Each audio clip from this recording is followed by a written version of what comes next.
Hello, in this video we are going to install a set of 12 volt bed lights in our 2022 Ford Maverick using the pre-installed 12 volt inserts.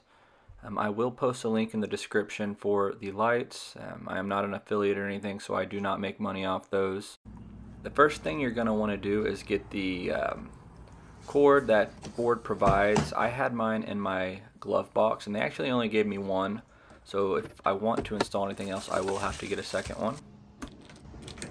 So this is what comes from Ford. It should be in your dash. This will attach through here, which we're about to open, and this is where you will attach whatever you want to wire up. So today we're going to wire up these lights.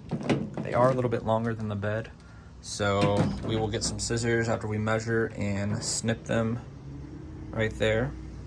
We'll do one on each side, then we will wire it to a switch that we can turn on and off when we want.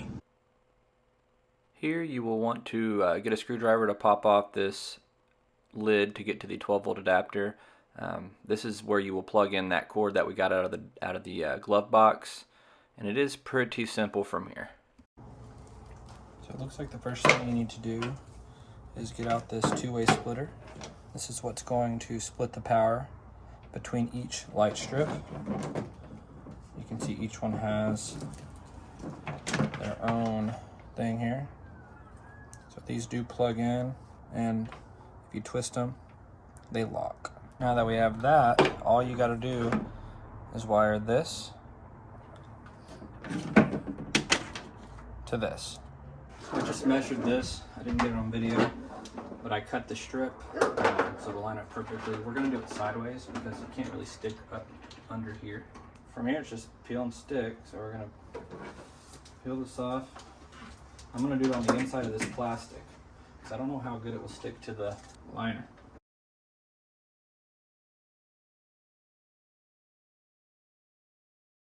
See it kind of tucked in right up in here, all the way down. Now here we are going to remove the rear tail lights. This is just 2 bolts. You can use a screwdriver or a wrench. This will allow us to run the cords behind the tail lights through that channel so they are out of the way. There are also 2 clips on the side. Just pull hard and they'll come right out. You don't have to worry about breaking them. Mine were fine. So once you get it through the top here, we can run it down through here and have it go down under the tailgate. So in order to get access to run the lines under here, there is a little plastic box, at least on my FX4. I don't know if this is the same on all models, but there are probably like 10 or 12 screws that need to come out. Grab your impact driver and remove them, and it should be pretty quick. Once you get all of those removed, just pull it down and then we will have access to that channel to run the cord through. Okay, so we have the first one ran underneath from this side, so we just got to put that back on, pop this thing back on, which is pretty simple, and then now we will run the other one down and we'll meet them in the middle. So here we're doing the same thing we did on the passenger side. We are measuring the light strip and cutting it to match, and then we will stick it underneath exactly as I did on the other side. So same thing we did on the passenger side. Go ahead and peel off the sticky tape on the back and put it on the back side of the plastic. You can try to stick it to the bed liner, but I do not think it would stick very well. Okay, so I have them installed from here all the way to here. Honestly, I probably could have left a little bit more on, I think, and ran it all the way to here, but I didn't. So now we're going to take the other headlight off and run this down to meet that under there. So same deal here, y'all. We're just going to remove the 2 bolts. As you can see, I switched to my drill here instead of a screwdriver and wrench. Remove those and pop the taillight out. See, once you get it through there, it's very simple. Just pull this all the way through. So once you get it down, just run it through here. We've got them both ran down. I got the driver's side and the passenger side. So I'm gonna wire them up right here in the middle, and we'll probably zip tie it somewhere around here so it's out of the way of the spare. Okay, so looking at the wire length, we see it here. I think I'm gonna run this back up this side, and then we'll run this right up through here, and we'll have the switch come out right here. You're going to want to get a couple zip ties to tie up these cords underneath. You can decide where you want to put them. I think mine should be okay. I was a little bit worried about the exhaust heat, but if you get them high enough, just find something to zip tie them to and you should be fine. After we complete this, we will run it back up through that channel on the driver's side brake light, and we will get everything completed. Let's wire these two up, red to red, black to black. Comes with a couple connectors.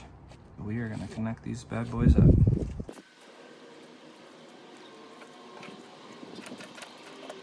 I think these are actually ones you need a pair of pliers for, so let me go get a pair of pliers real quick. Alright, so the moment of truth. Boom. So you can see we got lights on both sides. It's not super bright, it's still daylight, but I will try it again at night and see how it looks. So now, we'll just get this cleaned up, and we should be good to go. Now that you have everything wired up and tied under the truck, you will have quite a bit sticking out. But go ahead and get both of your taillights back on, and then we will work on putting the plate back on. I think eventually I will probably cut a hole in the plastic insert to the right of the hole just to make it look a little bit neater, but right now I just have the switch hanging out. Alright, so that's it. Everything's back together. The only thing sticking out is this. Probably a pretty way to do it, but as you can see, on, off, on, off. Don't forget to go back underneath and get this little box put back on. I really don't know what this thing was protecting, but put it back on regardless. So you can see the cord comes under here, and then it runs up over this, and then up through that brake light. Alright, so that is it. Now, we lower our stuff, click our button, we will have lights. And the truck is off right now and it's working. I don't think it'll last forever. Probably shuts off after a certain amount of time, but that's it. I just got to figure out where I want to put this.